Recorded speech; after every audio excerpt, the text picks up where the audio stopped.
again mga ka-family. In this video, isi-share po namin sa inyo kung paano po namin ginawa ang aming DIY kitchen set para po kay Misha.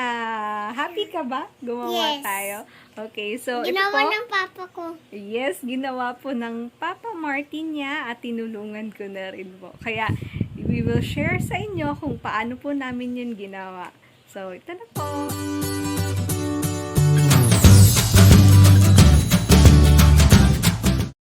So, here are the things that we'll be needing. First is kailangan natin ng karton, then cartulinas, colored cartulinas, and glue gun and glue stick. The next is double-sided tape, a plastic faucet, and aluminum basin. So, here's the making of our kitchen set.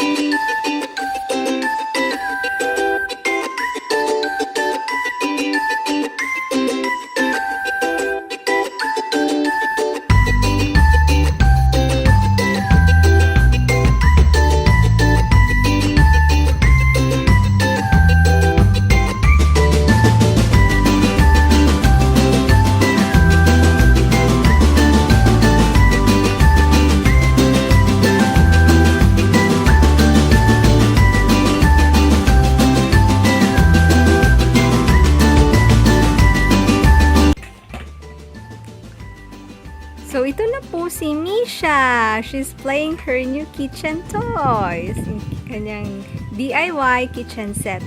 Saan na yung ref mo, ate? Can you show us your ref? Patingin, can you open? Open it. Open the ref. Ayan, Samsung. Okay, let me see. Wow, ang daming pagkain. Wow, it's so nice. Okay, so how about your stove? Yung kitchen stove mo. Ayan, dyan nagluluto. Wow! I'm cooking onion. Okay, anong luto mo? Onion. Can you show us your oven? Oven ba ito or drawer? Tingin. Okay. Ayan. Ito yung box. And after mo ate mag-cook, saan ilalagay? Here in the sink. Diyan siya mag-wash ng plates. Can you open the faucet? Paano yun i-open? Ganito lang po. Wow, patingin. Okay, yan. Yun po ang aming DIY kitchen set. I hope this video help you also para gumawa rin tayo ng practical and budget-friendly na kitchen set kagaya nito. At sigurado pong ma-enjoy yung mga anak nyo, lalo na po yung mga little girls.